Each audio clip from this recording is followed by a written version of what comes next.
गढ़ना दाई सोहे सुंदर रूप वो। माटी माटी के गढ़ना दाई सोहे सुंदर रूप वो। एक नजरिया झलके तोरे हर ले सगरो दुख वो।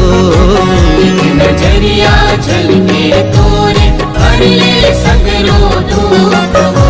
माटी माटी के गढ़ना दाई सोहे सुंदर रूप वो।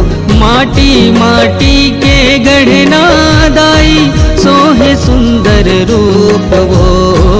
एक नजरिया झलके तोरे हर ले सगरो दुख वो। एक नजरिया झलके तोरे हर ले सगरो दुख वो।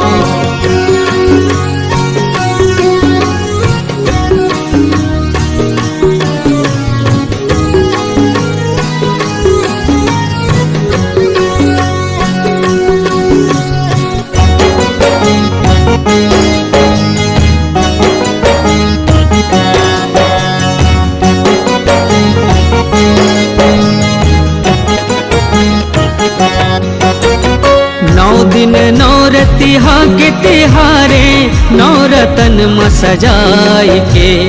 नौ विधि नौ निधि ने तुमड़ायो नौ गिरहाल मनाई के। नौ गिरहाल मनाए के। लाली लाली चुनरी चंदन पीढ़न चौक पुराई के।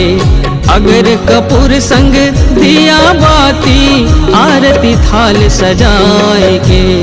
आरती थाल सजाए के। तोरे डेहरी मजस लागा हूँ गाई अब नहीं रहा मैं चुप वो। तोरे डेहरी मजस लागा हूँ गाई अब नहीं रहा मैं चुप वो। एक नजरिया झलके तोरे हर ले सगरो दुख वो। एक नजरिया झलके तोरे हर ले सगरो दुख वो।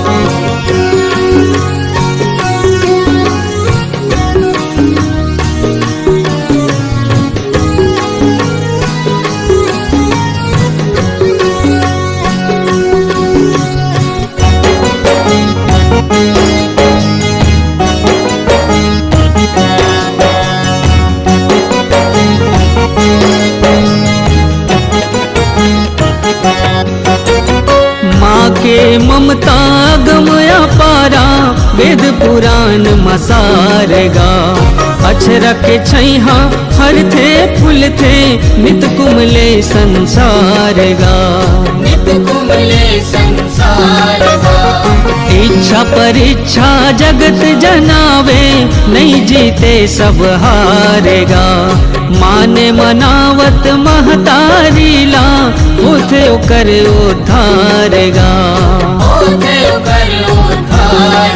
क्षमा याचना मांगे साहिल गाई झन होवे कोनो चूक वो। क्षमा याचना मांगे साहिल गाई झन होवे कोनो चूक वो। एक नजरिया झलके तोरे हर ले सगरो दुख वो। एक नजरिया झलके तोरे हर ले सगरो दुख वो। माटी माटी के गढ़ना दाई सोहे सुंदर रूप वो। माटी माटी के गढ़ना दाई सोहे सुंदर रूप वो। एक नजरिया झलके तोरे हर ले सगरो दुख वो। एक नजरिया झलके तोरे हर ले सगरो दुख वो। माटी माटी के गढ़ना दाई सोहे सुंदर रूप वो। माटी माटी के गढ़ना दाई सोहे सुंदर रूप वो। एक नजरिया झलके तोरे हर ले सगरो दुख वो। एक नजरिया झलके तोरे हर ले सगरो दुख वो। एक नजरिया झलके तोरे हर ले सगरो दुख वो। एक नजरिया